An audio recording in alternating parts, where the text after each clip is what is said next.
Welcome to this explainer. Okay, today we are looking at a massive shift in the business landscape here in India. We're going to be exploring how the country's formal carbon market architecture, specifically the carbon credit trading scheme, is fundamentally changing the game for compliance, data management, and business competitiveness. And look, spoiler alert, it turns out carbon markets aren't just for giant corporations anymore. The ripple effects of this are heading straight down the supply chain right to MSMEs. So let's unpack exactly how this all works. Okay, let's dive into this with a pretty urgent wake-up call. The consensus right now is crystal clear. You have got to start measuring your energy and emissions before a customer, lender, or regulator actually asks for it. We are moving so far past the days of treating carbon emissions as just, a nice, voluntary corporate social responsibility story. No, this is now a highly pragmatic market access issue. Honestly, if you're waiting around until a major customer demands your data, you are already way behind the curve. Section 1. India's carbon market shift. So tracking this evolution, the market has rapidly shifted from theoretical design to very hard implementation. If we look at the past, the focus was mostly on these fragmented voluntary energy-saving certificates. But in the present, the Press Information Bureau has formally outlined the adoption of the CCTS framework, firmly pointing India toward a rate-based emissions trading system. And looking just a bit ahead, March 2026 is when the real, legally binding compliance obligations start to kick in. And I really want to lean in and stress this. The year that absolutely jumps out from the ICAP tracker is 2026.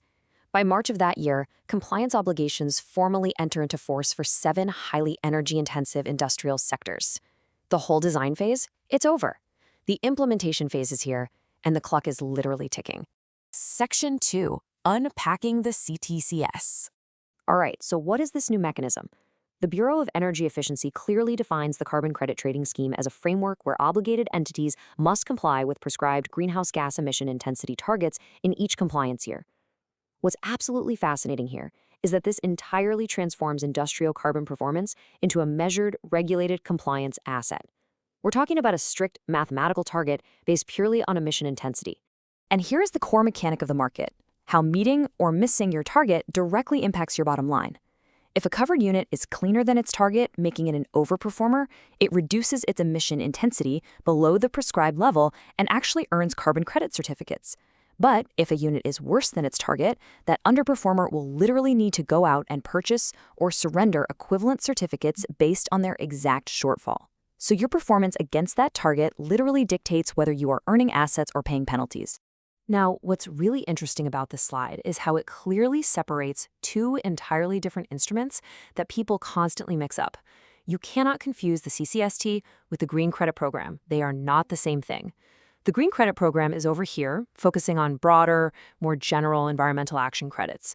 The Carbon Credit Trading Scheme, on the other hand, is hyper-focused on strict greenhouse gas emission reduction, removal, avoidance, and hard compliance performance. Section 3. The Supply Chain Ripple Effect.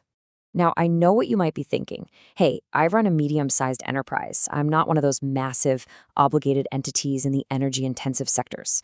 So why should MSMEs care if they aren't obligated entities? Well, it is a huge misconception to think that carbon markets are only for giant corporations to worry about. Here's the hard truth. MSMEs are very often Tier 2 or Tier 3 suppliers. When a massive parent company or a major Tier 1 exporter faces their own carbon market obligations, they can't just look at their own factories anymore. They absolutely must prove their entire product footprint and supply chain decarbonisation. And to do that, they're going to aggressively demand verifiable data from their vendors, meaning you, to meet their own obligations. Section 4. What buyers will ask for. And this brilliantly illustrates what happens when high-level policy translates into the exact ground-level paperwork buyers will soon be demanding. Under energy, they won't just accept your best guess. They're going to want monthly electricity bills and actual meter data. For operations, they'll be requesting installed equipment lists, rated capacities, operating hours. And for compliance, they'll be auditing your pollution control consents and waste authorizations. It actually gets even more specific when it comes to fuel. You're going to be required to produce hard purchase records for diesel, furnace oil, coal, biomass, LPG, PNG, basically any fuel you use, including for captive generation. Listen, rough, memory-based estimates just won't cut it anymore. If you don't have the auditable purchase records, your corporate buyer literally cannot use your data for their compliance. Section 5. Carbon Data Readiness Checklist. So let's talk solutions. Building a carbon data folder right now is your best defense. Let's walk through it. Step 1, create a monthly energy register that covers every single energy source. Step 2, match that energy use directly with your production data. Step 3, meticulously maintain your invoices, meter readings, and maintenance logs as hard evidence. Step 4, identify and rank your top energy-consuming equipment. And finally, Step 5, prepare a baseline year using clean, auditable data. Get this folder ready before a customer demands it. So the crucial point is this. Tracking energy use alone simply isn't enough. It absolutely must be matched with your production quantity. Remember, the CCTS is based on emission intensity, which means you have to be able to calculate your intensity per ton, per piece, per batch, or per square meter, depending entirely on what you manufacture. The maths demands both the energy consumed and the volume produced. And hey, it's also incredibly important not to forget the good work you've already done. You've got to keep strict documentation for all the retrofits you've already implemented, whether that's variable frequency drives, highly efficient motors, better burners, compressors, heat recovery systems, insulation, or even just lighting upgrades.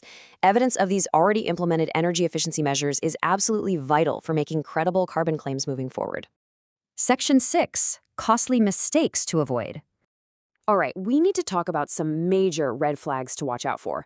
First off, confusing green credits, renewable energy certificates, and carbon credits as the same thing. They definitely aren't. Second, using a simple one-time consultant estimate as if it were a rigorously verified carbon inventory. Third, assuming carbon credits automatically create CSR eligibility or tax benefits. Those are entirely separate legal frameworks. And finally, making vague public claims like carbon neutral or net zero without clear methodologies, boundaries, offsets, and verification. Guys, that is incredibly dangerous.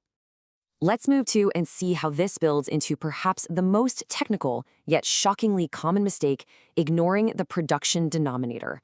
Claiming avoided emissions without a baseline and clear additionality logic is a huge flaw in carbon accounting. Energy use alone does not prove an improvement in intensity. Think about it. If your energy use drops just because you manufactured 50% fewer products this month, you haven't improved your carbon intensity. You just worked less. You need the production denominator to prove real, actual efficiency. And that brings us to our final provocative question to leave you with today. Will your carbon data actually survive third-party scrutiny? Because under the carbon credit trading scheme, absolutely no credible carbon claim can stand without energy, fuel, production, and emissions data that holds up to rigorous external auditing.